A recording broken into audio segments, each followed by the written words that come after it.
Why did you go to Japan? Seemed like a really cool place to go. Lots of unique culture. Definitely the culture, the food. I want to eat sushi. Deer coming up to tourists. Feed them a little bit and then you bow and they bow back. That sounds lovely. I'll definitely like to do that. Hey guys, it's Kathy Cat, and guess what? Today I am not in Japan. I am actually in America at PAX.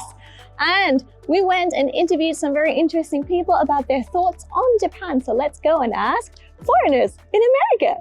Hi. Hi. So you're from Canada. We are. Have you ever been to Japan?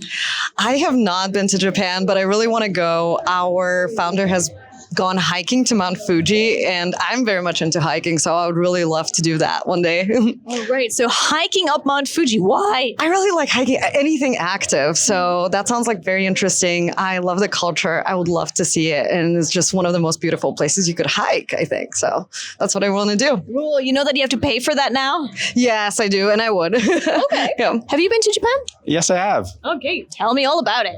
Yeah, I went 5 years ago, something like that. I got to see quite a bit of Japan. I went to Osaka, Tokyo, Kyoto, Nara. I was there for a few weeks. I had a really good time. Why did you go to Japan?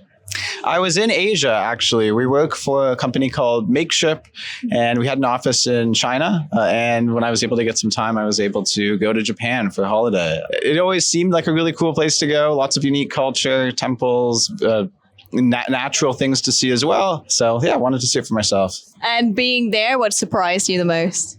I think how clean everything is and how polite people were. We're from Canada, which is sort of known for being polite. So I think it was a good fit that way. People are very friendly. What was like a thing where you're like, oh, I miss that now? Like something that you had in Japan, you miss it now?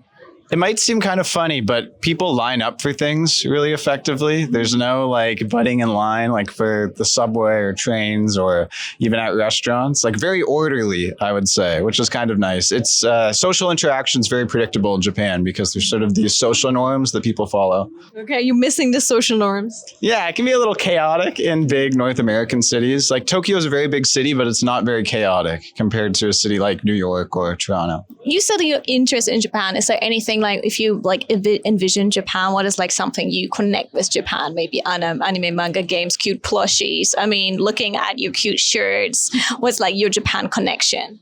Definitely the culture, the food. I'm not going to lie. Definitely the food. I'm a foodie. I want to eat sushi in Japan for sure. And definitely the plushies. Honestly, everything. I want to go see Kyoto as well, Tokyo for sure. Like that's the top number one, I guess, after Mount Fuji. But yeah.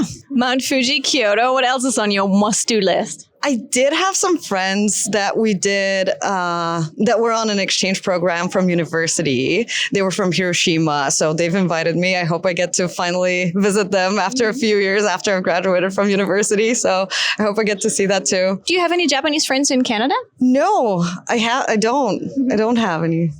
Okay. Do you? I don't think so, or at least not fully Japanese friends. Canada's very mixed, so I think there's some people that might be half Japanese, but I don't have any fully Japanese friends, no. What was like your best moment in Japan? Like where you're like, that was awesome? Very good question. Probably the food stands out, definitely. There's a lot of great affordable food in Japan. And Japan right now is very cheap to travel to. So maybe it's just the constant disbelief maybe at how good things are for how little they cost comparatively.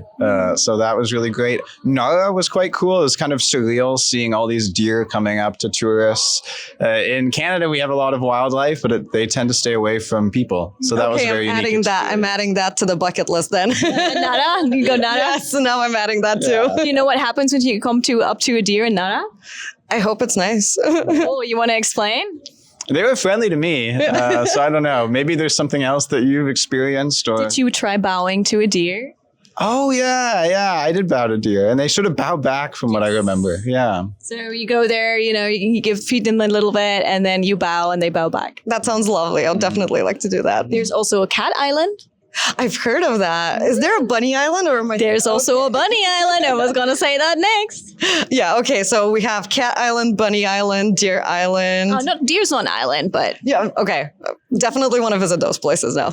Yes. All right. Anything else you think connects America and Japan? Yeah, I would say pop culture. There's a lot of crossover now. We work at a company called Makeship that works with a lot of Japanese companies that are now very popular in the West. So a good example of that recently would be Hatsune Miku. So we've done some products together, and I think, obviously she's a big pop star in Japan, but that sort of made its way to America and Canada. So I think that's something we're seeing more and more is animes finding an audience in the West, as well as pop stars and all sorts of things like that. Mm-hmm. Tell me about like a cool collaboration that Makeshift has done with Japan. Anything like Hatsune Miku? Is there anything else? Yeah, working with brands like HoloLive, who are big in the streaming space, or VShojo. VTubing sort of, I think, is probably most popular in Japan and Asia in general. But there's a lot of crossover with the West. Fighting games have been a big part of Japanese pop culture. So working with companies like Guilty Gear to bring some of those iconic characters to Western markets. So yeah, I think maybe that's something Japanese people would find surprising, that a lot of their most iconic characters are also very well known here. Mm-hmm. So you making like plushies or outfits, or what do you generally do? What does Japan usually request you guys to do? Yeah, most of these companies are interested in plush toys. Mm-hmm. Japan has a big plush market. Like it's very popular in arcades and things like that. And we sell online. So a lot of, I think, Western consumers don't have the same access to merchandise. Mm-hmm. So they're interested to see their favorite characters, and we're able to offer it to them. Have you like personally worked with like Japanese customers, clients, and how was the interaction? Yes, I worked with Hatsune Miku and I went to their concert in Toronto. So that was an awesome experience. It was lovely seeing all the plushies everywhere. We had some plushies with us. It was just lovely to experience the concert in person and get to meet all of the fans. And we had a big team there, about 5 people that attended, just to show our support to Krypton Future Media and experience it all in person. We also work with dating sims. Those are very popular. So the dating sim plushies are also definitely very nice. We like to make them very detailed and very interesting. So they're a huge hit as well. What do Japanese customers look out for that American customers maybe don't look out for? Like, is there some sort of attention to detail? Yeah, I think they're very quality oriented. Mm-hmm. The Japanese companies are very quality oriented.